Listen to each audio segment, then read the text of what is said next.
Eu me lembro quando eu era office boy, e naquela época, office boy, muitas pessoas hoje nem sabem mais o que é essa profissão, né? E eu gostava, nos momentos vagos do almoço, ir a sebo, livrarias de livros usados. E comprar um livro naquela época era um grande sacrifício. Então, quando eu comprava um livro, eu vinha quase acariciando o exemplar como se fosse um pet que eu havia comprado.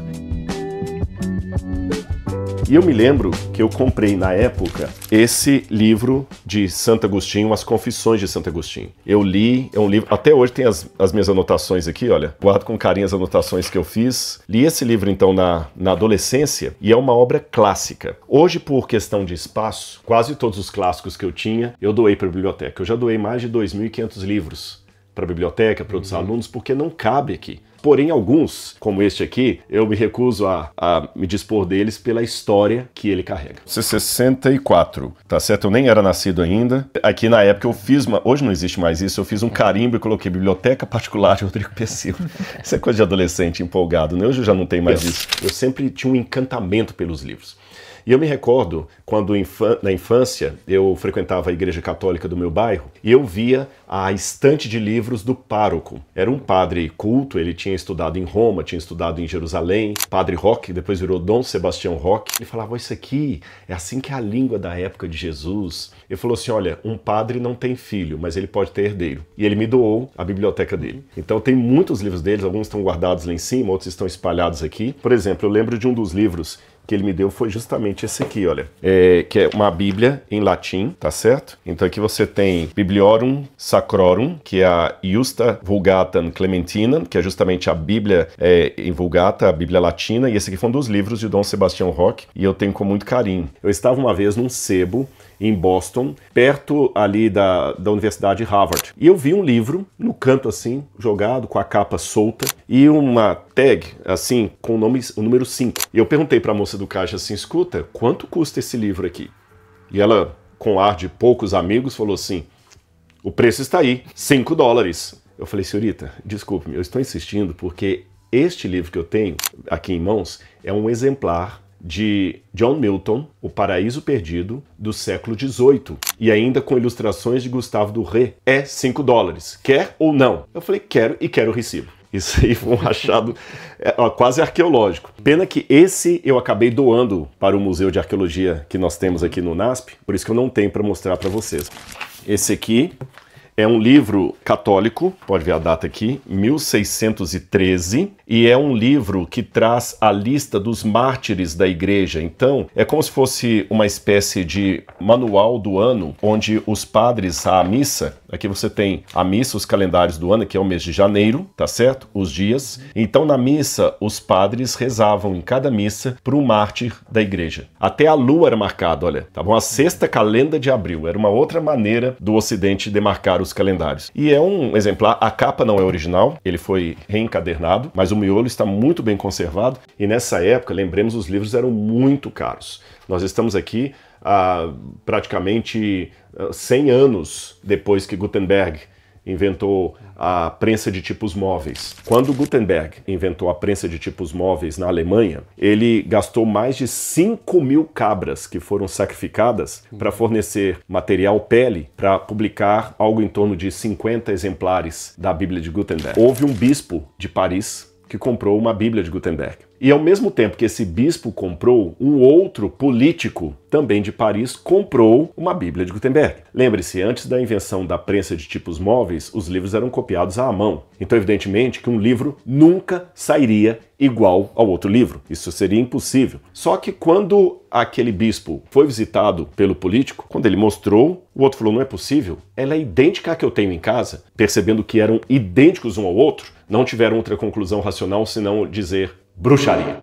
Dessa forma, o Gutenberg, para não ser mandado para uma fogueira, ele acabou revelando o segredo da prensa de tipos móveis, como é que ele fazia, e ele terminou na miséria. Mas você vê como é que os livros contam histórias até pitorescas da busca humana por significado, por conhecimento, e eles continuam aí até hoje. Bom, eu já mostrei a Bíblia em latim, e eu tenho também aqui a Bíblia em grego. Na verdade, eu tenho até 2 exemplares da Bíblia em grego, estou falando do Novo Testamento, e vocês podem notar que tem capas diferentes e nomes diferentes. Qual a diferença. Esse aqui traz um texto grego do Novo Testamento, mais apropriado para ajudar tradutores. Esse aqui para ajudar pessoas que estão fazendo exegese, ou hermenêutica do texto. E o que chama atenção nessas duas Bíblias aqui é que elas trazem aquilo que nós chamamos de aparato crítico. Pode olhar que aqui na nota de rodapé tem vários símbolos aqui. Isso aqui mostra todas as variações textuais que há no texto grego do Novo Testamento. Nós não possuímos hoje nenhum original da Bíblia. Todos os originais se perderam. A carta que Paulo escreveu aos Romanos não existe mais.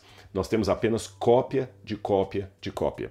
Então, como eu faço para resgatar o texto original do Novo Testamento? Esse foi, inclusive, o objeto de estudo da minha tese de doutorado. Você trabalha com todos os manuscritos gregos que foram produzidos desde o segundo século de nossa era até o século X. E nós temos aproximadamente 5.830 textos do Novo Testamento, cópias. E essas cópias, feitas em diferentes partes do mundo, em diferentes épocas, me permitem, a partir de um cruzamento de dados, algo que nós chamamos de colação textual, decidir qual é a versão original. E isso coloca a Bíblia em tremenda vantagem sobre outros clássicos da humanidade, porque se eu pegar, por exemplo, as Guerras Gaulesas de Júlio César, o Fédon, nós temos 8 exemplares, 5 exemplares. O único que foge à regra é a Ilíada de Homero, que nós temos quase em torno de 2.000 cópias da Ilíada de Homero. Mas só. No Antigo Testamento, nós também podemos fazer essa mesma catalogação, mas por outro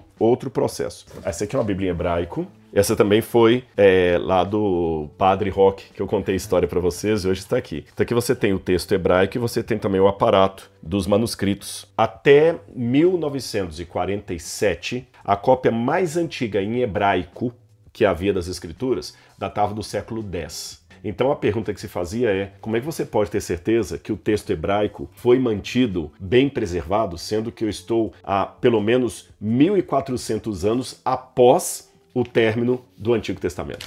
Porém, quando, em 1947, um garotinho beduíno chamado Muhammad el-Dib estava procurando cabras nas cavernas de Qumran, no deserto daquele país que seria chamado depois de Israel, porque nós estamos na iminência da criação do Estado de Israel. E esse garotinho beduíno viu alguns buracos, foi procurar as cabras lá dentro e jogou pedras para ver se os animais estavam mesmo dentro do buraco ou não. E o que ele encontrou? Ele encontrou vasos cilíndricos. Ali havia cópias da Bíblia. Eles não sabiam o que era aquilo, evidentemente que isso foi apenas confirmado posteriormente por arqueólogos, datadas de até 250 anos antes de Cristo. Então hoje nós temos também, por critérios acadêmicos, a confiabilidade de que tanto o Antigo Testamento como o Novo Testamento foram bem preservados. Eu tenho o texto, então, em grego, da Septuaginta, que é o texto do Antigo Testamento. Esse aqui, inclusive, é um exemplar também antigo, datado de 1868. Foi um grande achado esse aqui também. E também estudamos, em arqueologia, línguas cognatas ao universo bíblico. São línguas que eram faladas pelos vizinhos de Israel enquanto a Bíblia ainda estava sendo escrita. Então a gente estuda, por exemplo, línguas como o acadiano, e olha como é que o acadiano era escrito. Era desse jeito, tá bom? Isso aqui são textos acadianos. Esse aqui é sumeriano, tá certo? Um tablete sumeriano que traz um poema de amor, o mais antigo poema de amor do mundo. Esse aqui é uma cópia, claro. Então isso aqui é transcrito para manuais como aquele, para você estudar. Quando olhamos pelo senso comum, parece que realmente o interesse pela Bíblia está diminuindo. As pessoas estão querendo muito mais uma relação mística com o sagrado, muito baseada no individualismo. Então dá-se realmente essa impressão que a Bíblia está ficando em desuso. Mas os números mostram o contrário. A Bíblia, já por vários anos consecutivos, tanto no Brasil como no exterior, ainda está no ranking como o livro mais lido, mais comprado e mais publicado no mundo inteiro. É muito estranho que um livro que consiga dialogar tanto com as classes mais simples do intelectualismo também se torne objeto de teses e disputas doutorais nas maiores universidades do mundo. Que espectro grande a Bíblia atinge. Já que a gente está falando de livros raros, deixa eu me apresentar mais um que eu ainda tenho aqui. Esse aqui. Ele está com a capa aqui solta, por isso que eu vou abrir com muito cuidado. Ele é de 1704, História do Concílio de Trento. Então também é um clássico que eu tenho aqui muito raro e muito bem preservado. Eu tenho também alguns livros que não estão diretamente relacionados ao objeto de pesquisa, mas faz parte da minha formação. Por exemplo, esse livro aqui, ó. Na hora que eu subi ali para pegar o outro, eu vi esse aqui, A Infiel, a história de Ayaan Hirsi Ali. É incrível a história dessa mulher. Ela veio de uma cultura muçulmana muito radical. Ela sofreu uma castração feminina, se eu posso usar essa expressão, que é o que eles chamam de circuncisão feminina, onde eles cortam o clitóris da menina ainda pequena, depois costuram, sabe? E ela só vai ter aquele ímen rompido quando ela se tornar mulher de algum homem. Por que eu estou dizendo isso? Não para fazer qualquer propaganda contra ou a favor da religião A, B ou C, mas apenas para destacar que muitas vezes o problema da crença ou descrença em Deus depende do testemunho que eu faço dele. Então, às vezes, os servos de Deus, ditos servos de Deus, podem ser a melhor ou pior propaganda dele. Embora eu tenha as minhas convicções cristãs muito bem estabelecidas, isso não significa que eu não tenha dialogado e ainda não dialogue com outros tipos de fé, de crença. Toda essa parte aqui são livros judaicos. Esse aqui, evidentemente, é um resumo do Talmud, porque eles seriam vários exemplares. Então aqui você tem várias partes do Talmud resumidos aqui num exemplar. Eu tenho aqui também a Torá, um comentário da Torá, onde traz o texto hebraico, vários comentários. Eu tenho um exemplar do Alcorão, evidentemente em português, eu não leio árabe, então você tem o Alcorão Sagrado, já li. E tem outros livros também, como o Bhagavad Gita, o Mahabharata, que é da tradição hindu, o Zendavesta, que é do zoroastrismo. Então eu gosto sempre de dialogar com outras correntes religiosas, com outras aberturas para o sagrado, e não apenas, eu também procuro dialogar com correntes ateias. Por exemplo, Deus e um Delírio, do Richard Dawkins, e o Yuval Harari, que era um agnóstico. E tem livros também como A História do Ateísmo, tá certo? Que é um clássico. O Richard Dawkins, ele é um biólogo inglês, e ele, junto com outros 3 intelectuais, que são chamados de os Cavaleiros do Apocalipse, eles começaram com a missão de propagar o ateísmo no mundo. Porque os ateus anteriores, eles não estavam muito preocupados em convencer o mundo do seu ateísmo. O próprio Nietzsche, Wagner, Arthur Schopenhauer. Então eles tinham seu campo de influência mais delimitado pela cátedra, quando eram professores, ou pelos livros. Mas o neoateísmo trouxe uma visão mais arrojada. Nós vamos pregar para o mundo que Deus não existe.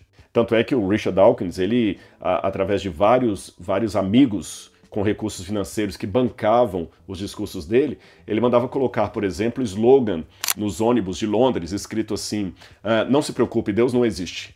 Viva a sua vida. Eu tenho aqui, não é necessariamente uma resposta, mas foi no mesmo viés do Richard Dawkins, eu escrevi esse livro, O Ceticismo da Fé, onde eu dialogo com autores, com crenças, descrenças, e falo também na minha própria abordagem de Deus. Ou seja, de maneira não panfletária, eu apresento aqui com linguagem acadêmica, filosófica, por que eu, ao contrário do Richard Dawkins, faço as mesmas perguntas que ele e chego à conclusão que é impossível que Deus não exista. Esse aqui é um clássico, All Jerusalem, de Larry Collins e Dominique Lapierre. Ele conta a história da criação do Estado de Israel, quando vieram os primeiros judeus de volta ali, a fundação dos kibbutzim, que é o kibbutz, que eram as cooperativas inspiradas no modelo socialista, e a criação daquele Estado a duras penas. Só para termos uma noção, Israel é menor do que o Estado de Sergipe. Eu estou falando de algo em torno de 470 quilômetros de norte a sul e 130 de leste a oeste. Se não bastasse tudo isso, 63% do território de Israel é constituído de deserto. E eu fui para lá, e quando eu comecei a participar da arqueologia ali, eu escavei num lugar que nem tinha relação alguma com a Bíblia Sagrada. Eu escavei num sítio arqueológico neolítico de Shahar Golan, que fica numas colinas próximas Golan, região de conflito, ali na fronteira de Israel com a Síria. Naquela época, eu estou falando de 1998, uma ida para Israel era quase que uma ida à Lua. Não dá para Armstrong, depois de voltar, falar assim: Lua, no próximo verão eu estou aí de novo. É aquele negócio de uma vez só. Mas eu fiquei com aquilo no coração. Eu falei, dá para fazer um casamento entre todos os estudos bíblicos, teológicos que eu estou fazendo e os estudos arqueológicos, porque a arqueologia, ela pega a Bíblia e insere dentro de um contexto. Fica mais plausível, fica mais fácil. E a arqueologia também me permite verificar de maneira muito categórica, acadêmica e quase empírica a viabilidade histórica dos episódios que a Bíblia apresenta. A história do judaísmo, a saga de um povo, desde as suas origens até os tempos atuais. Esse livro ajuda muito a entender a criação do Estado de Israel, como surgiu, as questões políticas que eles enfrentaram, como é que eles conseguiram criar um país tão robusto em pouco mais de 70 anos. Inclusive tem muitas informações aqui, ilustrações. É um livro que eu recomendo, de leitura fácil, jornalística. Um outro livro que eu recomendo com muita força é de Martin Seymour Smith, Os 100 livros que mais influenciaram a humanidade, a história do pensamento dos tempos antigos e atualidade. Então, se você quer ser realmente uma pessoa erudita, conhecer realmente quais são os clássicos, quais são aqueles livros que marcaram época, você tem aqui um resumo de cada um deles, por exemplo, o Cândido, de Voltaire. Agora, lembrando, aqui é apenas um resumo introdutório para incentivar a leitura, não é um substituto dela. Esse livro é um best-seller também, O Desejado de Todas as Nações, de Ellen Goldwhite, que narra a história de Jesus, inclusive A Paixão de Cristo, de Mel Gibson. Esse livro foi um dos materiais pesquisados. É um livro também escrito numa linguagem muito agradável. Por coincidência, eu conheço o tradutor dessa versão em português, que é alguém que tem uma linguagem muito poética. O outro livro que eu queria mencionar, para quem gosta de história romana, já que os romanos estão tão impregnados no nosso DNA, eu recomendo o livro de Mary Bird, que é Uma História da Roma Antiga. E eu admiro muito esses historiadores que conseguem escrever sobre a antiguidade com uma linguagem acessível. E ela tem muitas imagens. Esse livro tem uma vantagem que me chama a atenção, que são as imagens que ele apresenta, ilustrando o contexto diário, como eram as expressões daquela época, usos e costumes, coisas que nos ajudam a entender não apenas o passado, mas também o presente. E para terminar, eu coloco esse livro, o mais fininho de todos até aqui, de Gary Chapman, As 5 Linguagens do Amor. Esse livro não é novo, mas eu posso quase considerá-lo um clássico para pessoas que querem entender um pouco mais sobre relacionamentos. A pessoa vai ler e vai perceber qual é a linguagem mais típica dele e qual a linguagem do outro. É um livro de cunho psicológico, relacional, muito bom de ser lido. Aliás, um livro que fez muito bem para minha vida, inclusive enquanto casado. Eu tenho que ter tempo para a literatura clássica, porque hoje nós vivemos uma época em que os jovens não querem mais ler os clássicos. Como eu falei, por questão de espaço, eu já não mantenho aqui as obras clássicas. As tenho hoje no Kindle, na internet, e não estou sempre pesquisando sobre elas. Então, livros de Dostoiévski, Tolstói, Shakespeare, e não somente estes, é importante também dar valor à boa literatura brasileira, Cora Coralina, Carlos Drummond de Andrade, Machado de Assis, que elegância, que maneira de colocar as coisas. Passou-se uma época em que os clássicos deixaram de ser lidos para ser assistidos em forma de filme. Existe uma diferença muito grande entre ler, por exemplo, O Nome da Rosa, de Humberto Eco, e assistir O Nome da Rosa, o filme. Nada contra a sétima arte, nada contra o cinema. O problema é que hoje nós já estamos vivendo uma era pós-cinema, em que as pessoas nem querem mais assistir filmes baseados nos clássicos. Eles querem, no máximo, citar um aforismo tirado da internet. Sabe aqueles sites de pensamentos? Eu me preocupo muito com uma juventude que não lê os clássicos, não os valoriza e fica cada vez viciada mais em recortes de frases ou frases fora de contexto. Um texto fora de contexto pode virar um pretexto. Isso é muito perigoso.